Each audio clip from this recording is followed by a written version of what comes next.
La nostalgie de la nouvelle vague agit avec une telle puissance sur l'esprit du cinéma français et de toutes ses corporations, critiques, cinéastes, producteurs, distributeurs, que le moindre fantôme de résurgence provoque des excitations ou comparaisons souvent malheureuses et dommageables pour les réalisateurs ainsi alpagués.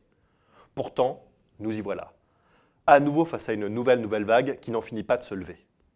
Au moins peut-on ici reconnaître de la constance et de la camaraderie. Les auteurs concernés, Mandico, Poggi et Vignel, se connaissent, s'apprécient, travaillent ensemble et manifestent certains points communs, notamment celui de dépasser l'héritage riche, mais parfois encombrant, d'une forme de réalisme français qui, des écrits de Bazin jusqu'à Piala, en passant par Renoir ou la Nouvelle Vague, bien entendu, a souvent dominé le débat.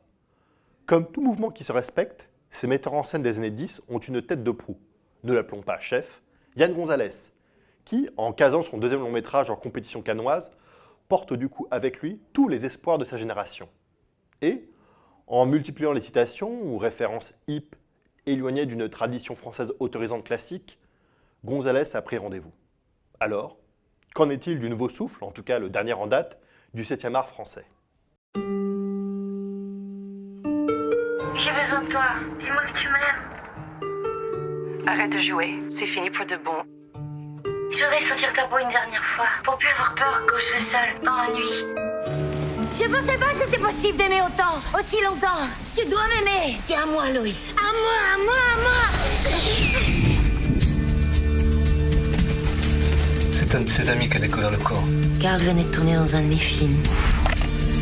Quel genre de film exactement? Oh, arrêtez votre charme, faites pas le coup des types qui sont pas renseignés. Dans 2 minutes, je veux tous à poil et regarde à vous plus raide que Giscard. On se soulage avec la main, on est à l'aise entre copains.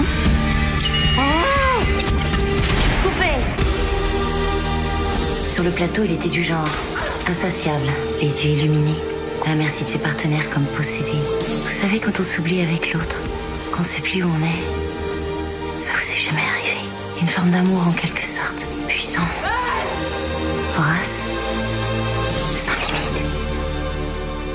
C'était le dernier plan du tueur homo. Bravo.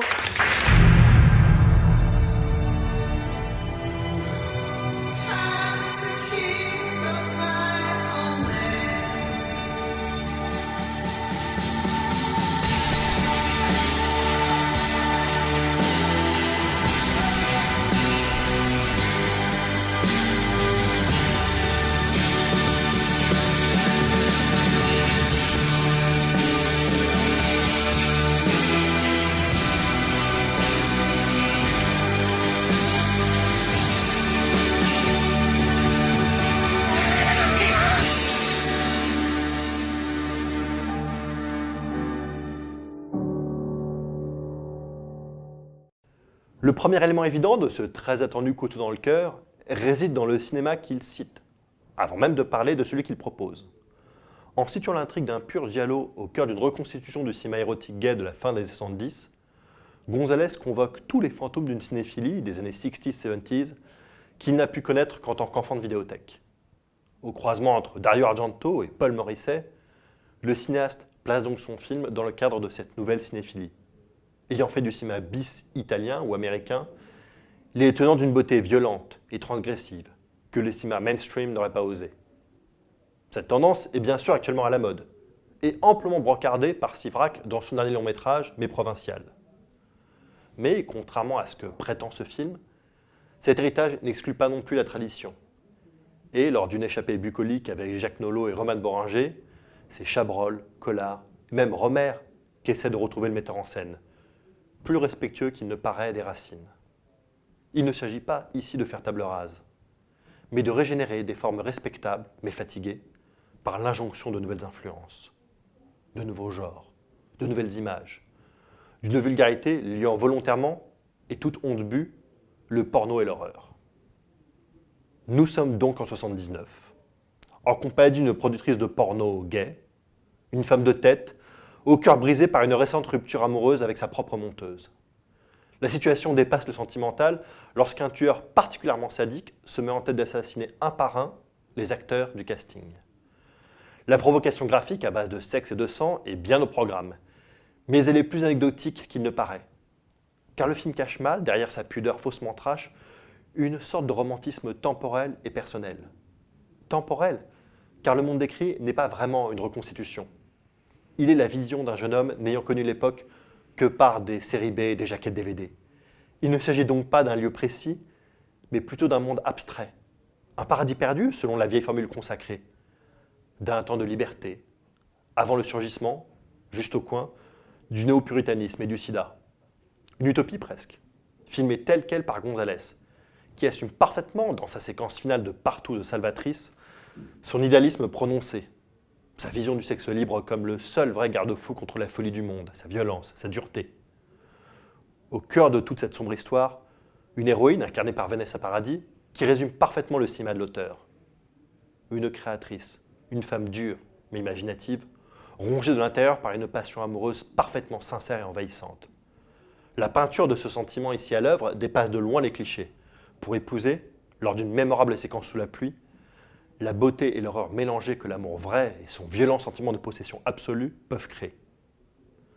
Un couteau dans le cœur porte, derrière son chic prononcé et ses références trop bien affichées, la peinture cruelle, lucide, d'un romantisme bien entendu morbide et qui touche tous les protagonistes, tueurs sanguinaires compris.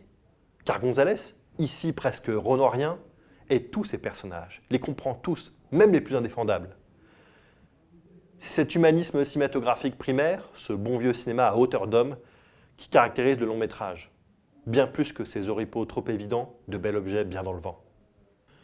Il ne faut néanmoins pas sous-estimer, évidemment, la virtuosité visuelle souvent ébouriffante du metteur en scène, qui multiplie à chaque plan les trouvailles de réalisation, ainsi que les références ou clins d'œil au cinéma selon son cœur. Dans ce kaléidoscope perpétuel d'œuvres digérées, citées, modifiées, González peut parfois apparaître comme un Tarantino français, un cinéphile fou, capable de transformer n'importe quelle série B ou film d'exploitation érotique des années 70 en pur objet de cinéma. Le cinéaste cinéphile n'est bien entendu pas une idée nouvelle depuis Scorsese et le Nouvel Hollywood, et en incluant le bien français Carax. Mais il propose ici encore une nouvelle forme, à travers un idéalisme romantique mais pas niais assumé. Le 7e art comme communauté perpétuelle, de totems artistiques partagés, mais également de travail à travers la petite bande au cœur du récit, et de plaisir sexuel, voire de romance.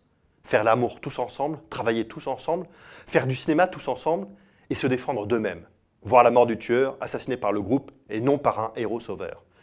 Tel est le programme sincère de González et de son couteau dans le cœur.